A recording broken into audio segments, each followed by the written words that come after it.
Hello दोस्तों, welcome to संवार्ता। दोस्तों, आज की इस वीडियो में हम छात्र नेता से अपना करियर की शुरुआत करने वाले कन्हैया कुमार, जो कि पीछे दिनों में काफ़ी विवादों में भी रहे हैं, वह अब कांग्रेस के नेता हैं।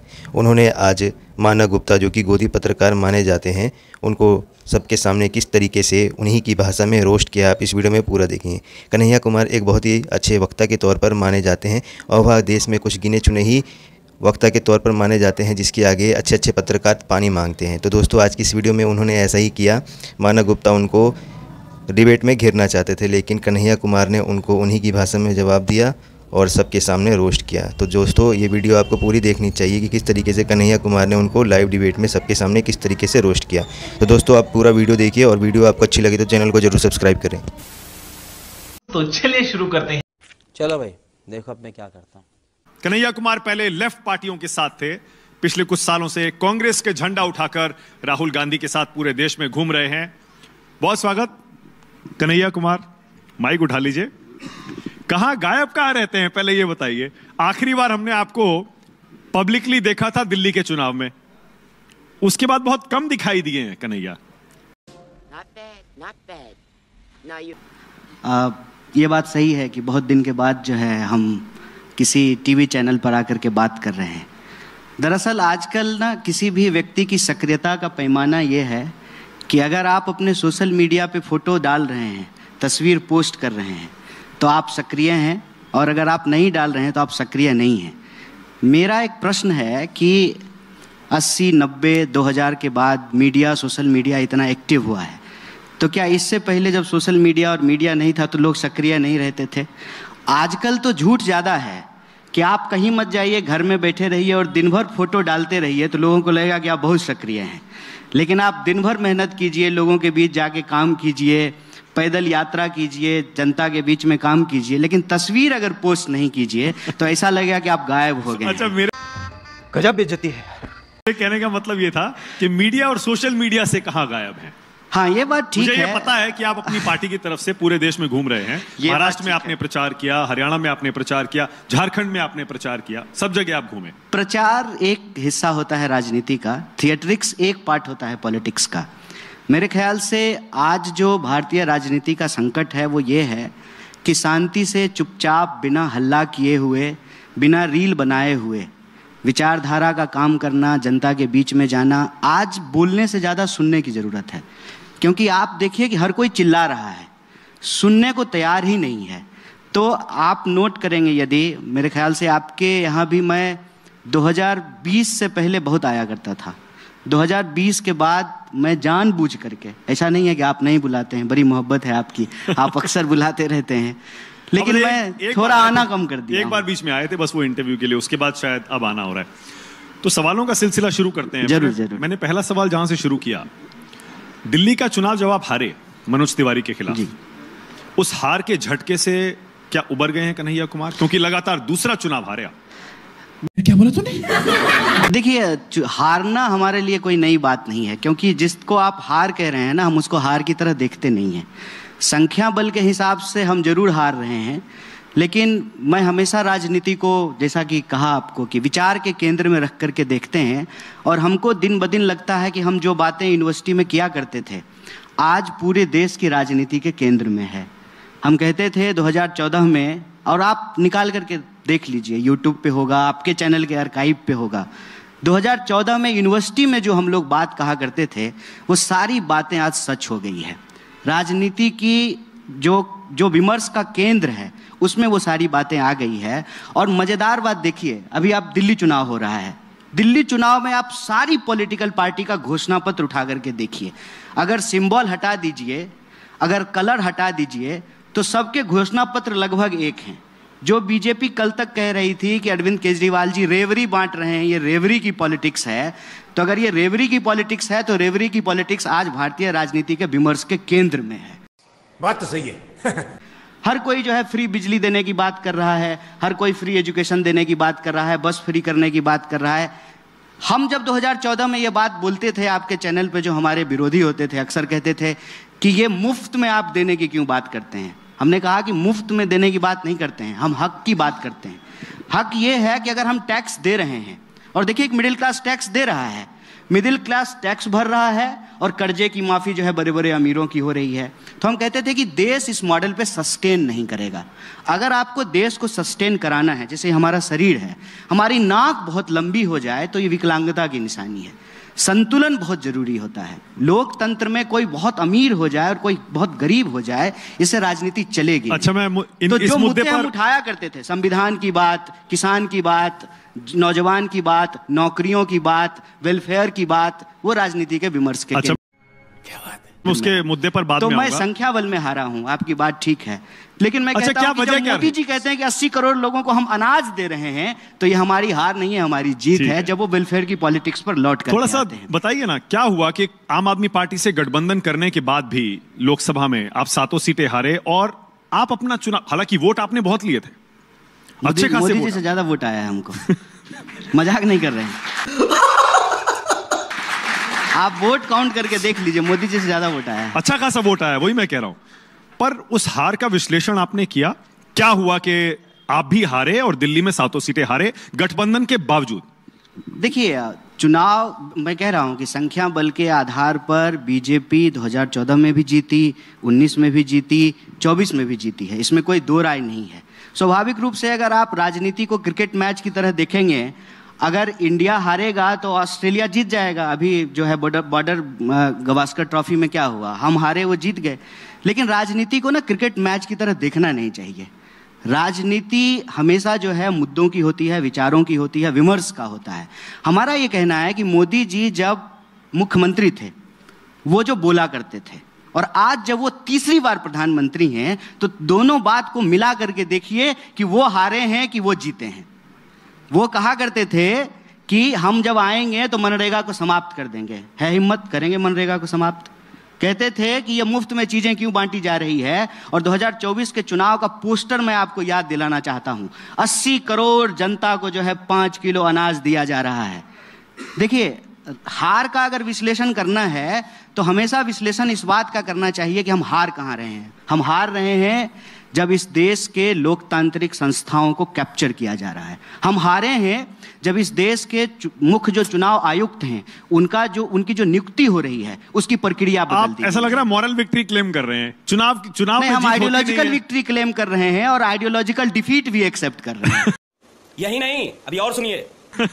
आइडियोलॉजिकल डिफीट हम वहां एक्सेप्ट कर रहे हैं कि इस देश की लोकतांत्रिक संस्थाएं कमजोर हुई है। आप किसी भी नौजवान से बात कर लीजिए, इनकी उम्र में हम ना सरकार पे उंगली उठाते थे। आज धीरे धीरे हमारी मानसिकता ऐसे बना दी गई है कि ये हमारा पर्सनल फेलियर है। हमको एंजाइटी हो गई है, हमको डिप्रेशन हो गया है, हम मेहनत नहीं कर पाए हैं। अरे भाई, सिस्टम का भी दोष है। 300 सीट है और 3 लाख लोग एग्जाम देगा तो होगा किसी 300 का ही ना। सिस्टम पे सवाल उठाना बंद हो गया है, वहां हम हारे हैं। एक नौजवान चुनाव पे चुनाव भी हारे हैं। देखिए, लोकतंत्र का बहुत अटूट हिस्सा चुनाव होता है, क्योंकि वोटर वोट करता है। मैं कह रहा हूं कि लोकतंत्र को बचाने में हमारी जीत अभी नहीं हुई है, ये हम स्वीकार कर रहे हैं। इसको हम कहां, पर चुनाव में भी जीत नहीं हो रही है, उसका अनुनाश्रय संबंध है। मेरा ही कहना है कि चुनाव जीत भी जाइए, अगर लोकतांत्रिक संस्थाएं नहीं बचे। चुनाव जीतेंगे तो लोकतंत्र बचा लेंगे। भाई, लोकतंत्र बचाने के लिए आपको सत्ता में आना पड़ेगा। अगर लोकतांत्रिक संस्थाओं को आजाद करना है, जैसा आप कहते हैं। रूस में चुनाव होता है ना, पुतिन लगातार चुनाव जीत रहे हैं ना, 90% वोट लेकर के चुनाव जीत रहे हैं। आप इसको कैसे देखते हैं? ये फंस गया सीएम, इसे पार्टी की मीटिंग समझ के फंस गया। मतलब लोकतंत्र में चुनाव जो है वो एक दूसरे से जुड़ा हुआ मामला है। आप सिर्फ चुनाव के आधार पर रूस से तुलना कर रहे हैं आप हिंदुस्तान की? तानाशाही आ गई है क्या? मैंने कोई खराब तुलना थोड़ी है। वहां लोकतंत्र कहाँ है? लोकतंत्र रूस में लोकतंत्र नहीं है। चुनाव तो एक आदमी का राज चलता है। मेरा यही प्रश्न है आपसे कि क्या लोकतंत्र को हम सिर्फ चुनाव के परिणामों से देखेंगे? क्या सिर्फ संख्या बल के आधार पे हम लोकतंत्र को देखेंगे? पर बहुत इंपॉर्टेंट होता है चुनाव जीतना। बिल्कुल इंपॉर्टेंट होता है, तभी तो हम चुनाव लड़ते हैं। हाँ, पर क्यों नहीं जीत पा रहे, मैं यही पूछ रहा हूँ। कहाँ गलती हो रही है? ऐसा नहीं है। या तो मुद्दे गलत उठा रहे हैं, ऐसा नहीं है। चुनाव या तो मुद्दे गलत उठा रहे हैं, या जो लोग मुद्दे उठा रहे हैं उन पर जनता यकीन नहीं कर रही है। आप अगर ये समझते हैं कि राजनीति में होने का मतलब सिर्फ खुद एमपी हो जाना है, तब हम हार रहे हैं। अगर आप ऐसा समझते हैं, हम ऐसा नहीं समझते हैं। हम समझते हैं कि जो 100 लोग कांग्रेस पार्टी के सिंबल पे जीत करके वहां गए हैं, वो भी हमारी ही बात उठा रहे हैं, तो हमारा एमपी होना नहीं होना मायने नहीं। क्या बात है सर, क्या बात है सर। क्या बात, ये बात है। आपकी पार्टी भी नहीं जीत पा रही है। इतने इंपॉर्टेंट मुद्दे आप उठाते हैं और आप लोकतंत्र और लोकतांत्रिक संस्थाओं की बात कर रहे हैं, बहुत अहम मुद्दे हैं। अच्छा एक बात बताइए, फिर भी आपके नेता राहुल गांधी हरा नहीं पा रहे हैं मोदी जी को। अरे कोई कुश्ती का मैच थोड़ी चल रहा है, बॉक्सिंग थोड़ी हो रहा है, समझ रहे हो ना? भाई देखिए, बड़ी सीधी सी बात है।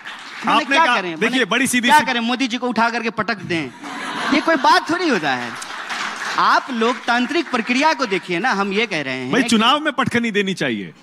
अगर आप ये चाहते हैं कि आप सत्ता में आए और लोकतंत्र को आजाद कराएं, क्योंकि आपके हिसाब से वो नहीं ये सब बेड़ियों में है। मैं कह रहा हूं कि लोकतांत्रिक संस्थाएं पिछले कुछ सालों में, कुछ दशकों में कमजोर हुई है। जिस तरह से हर चीज का, सत्ता का केंद्रीकरण हो रहा है, पूंजी का केंद्रीकरण हो रहा है, ये किसी भी लोकतांत्रिक देश और समाज के लिए अच्छा नहीं। क्या इसी वजह से हार रहे हैं चुनाव? क्या इसी वजह से आपको लगता है चुनाव हार रहे हैं? वजह है, मैं इसका एक एग्जांपल देता हूं। देखिए, हर टीवी चैनल पर सरकार के लोग जाकर के कह रहे हैं कि हम 5 ट्रिलियन इकोनॉमी बनने वाले हैं। बजाइए ताली, बहुत अच्छी बात है। हम 5 क्या, हम 15 ट्रिलियन की इकोनॉमी बन जाएं। लेकिन फिर ऐसा कैसे हो रहा है कि 5 ट्रिलियन इकोनॉमी वाले देश में 80 करोड़ लोगों को 5 किलो अनाज लेकर के खुश रहना पड़ रहा है? या कुछ ना कुछ तो गड़बड़ जरूर है। ऐसा कैसे हो रहा है कि इस देश के नौजवानों को 55% यूथ हैं इस देश में, उनको 5,000 की नौकरी नहीं मिल रही है, और एक अमीर अपने बेटे की शादी में 5,000 करोड़ रुपया खर्च करता है। पर कन्हैया भाई, ये जो प्रश्न है, अगर इतने गंभीर मसले हैं, अगर इतने गंभीर मसले हैं और जनता इतनी परेशान है, फिर तो विपक्ष को इस बार जीतना चाहिए था। इंडिया गठबंधन मिलकर भी आप हरा नहीं पाए मोदी जी को। कोई सेंस है इस बात की? देखिए, अव्वल तो जो है, ये ऐसा मत प्रिटेंड कीजिए कि मोदी जी अकेले हैं। मोदी जी का दायां पैर जो है नीतीश जी के हाथ में और बायां चंद्रबाबू नायडू जी के हाथ में है।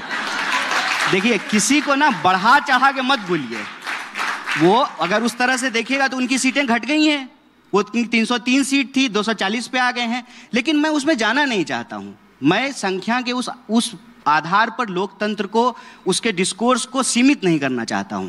देखिए, संख्या का क्या है, कोई बैठा हुआ है, पॉलिटिक्स में स्टेक कितना है। मैं कहता हूं कि किसी बीजेपी वाले से पूछ लीजिए, यहां मत पूछिएगा, उसको पार्टी से निकाल देगा।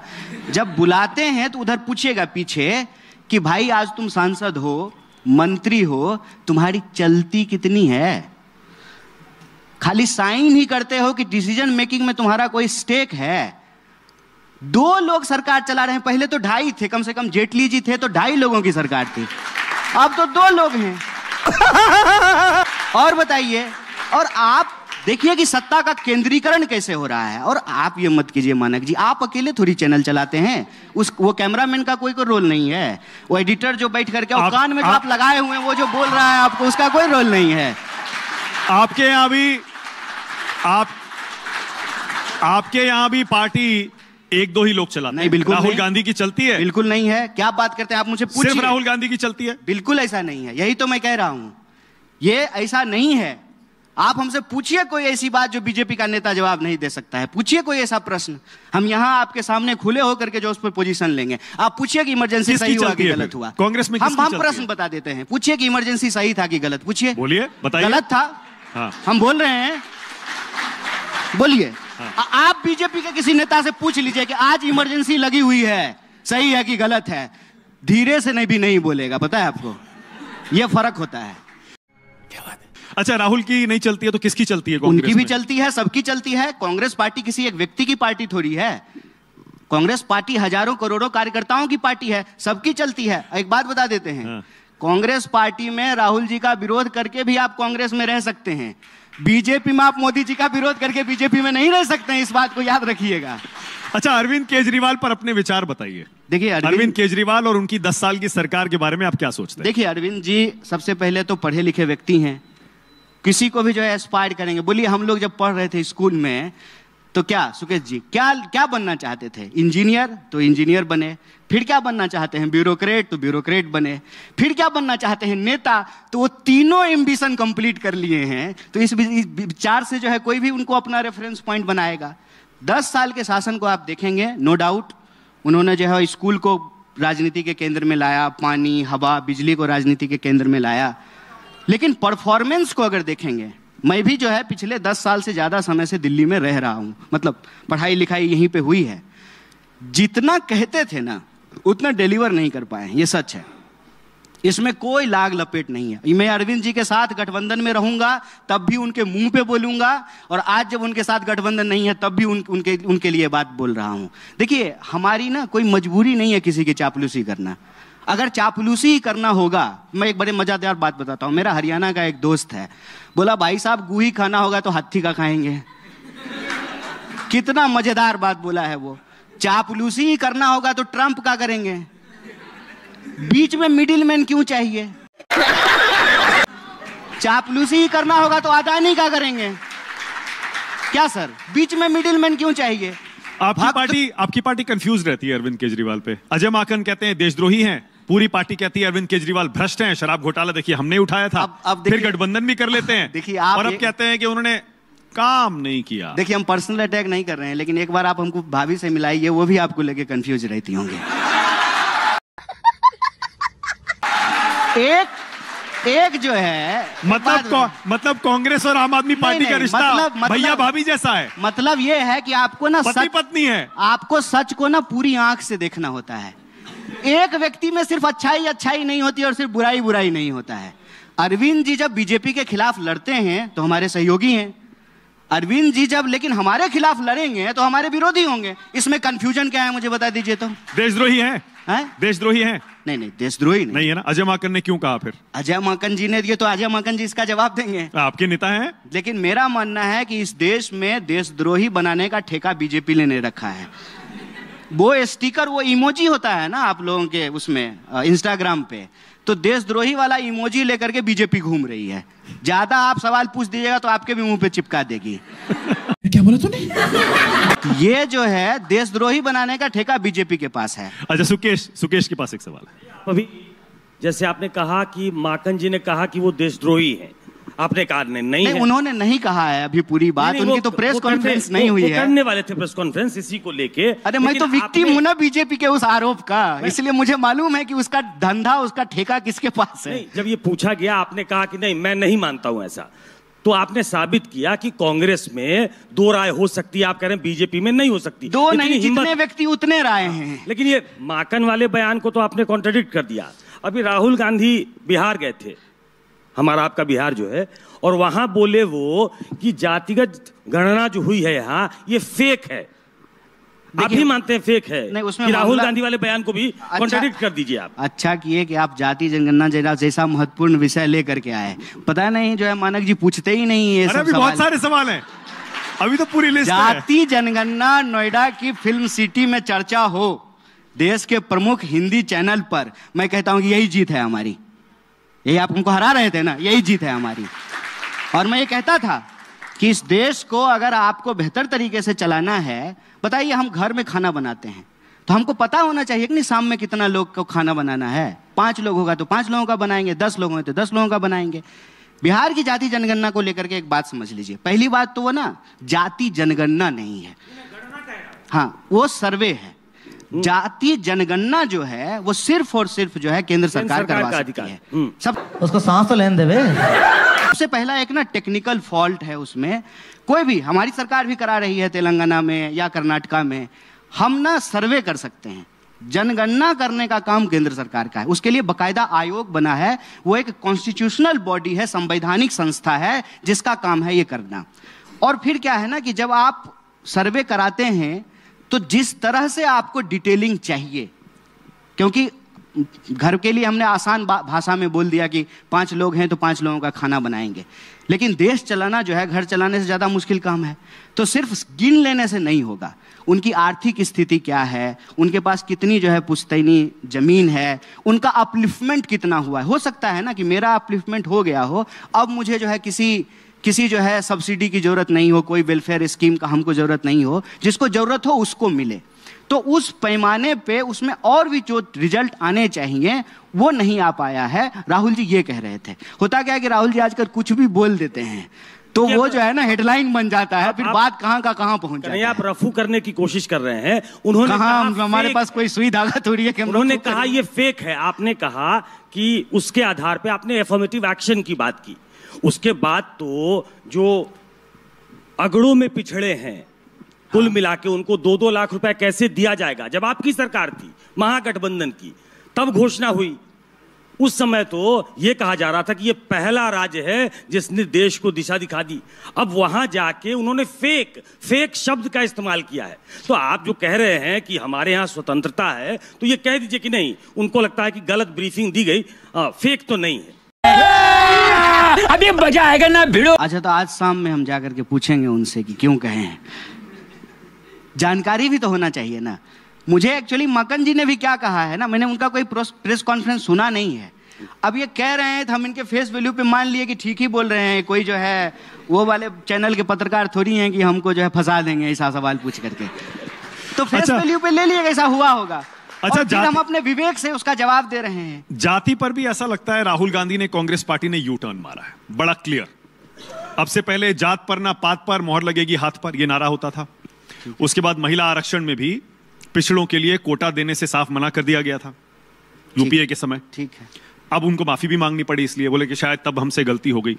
तो क्या राजनीतिक यथार्थ को स्वीकार करते हुए कुछ मुद्दों पर राय बदलना आप सही मानते हैं? अच्छा किए कि आप ना ये यथार्थ शब्द जोड़ दिए, नहीं तो मैं कहता कि आप भी यू टर्न मारे हैं। पहले आप स्वीट पहन करके आते थे, आप ये जो है वार्मर टाइप का कुछ पहन के आए हैं। देखिए, देश आगे बढ़ता है, देश की प्रगति होती है, समाज आगे बढ़ता है। राजनीतिक दल का काम यह है कि उसके अनुसार जो है वो मुद्दों को उठाए और मुद्दों का निदान करे।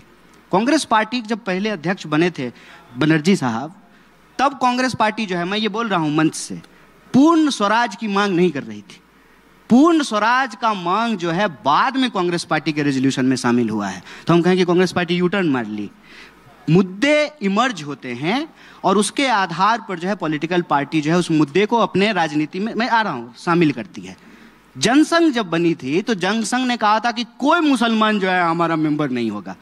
80 में जब बीजेपी बनी, और कई बीजेपी के नेता जनसंघ से आए हुए हैं, उन्होंने कहा कि सब हमारा मेंबर हो सकता है। देखिए, उनके पास नकवी जी हैं, शाहनवाज हुसैन हैं, इधर उधर इक्के दुक्के, जैसे बिरयानी में पतरज नहीं होता है तेज पत्ता, वैसे ही वो भी रखते हैं।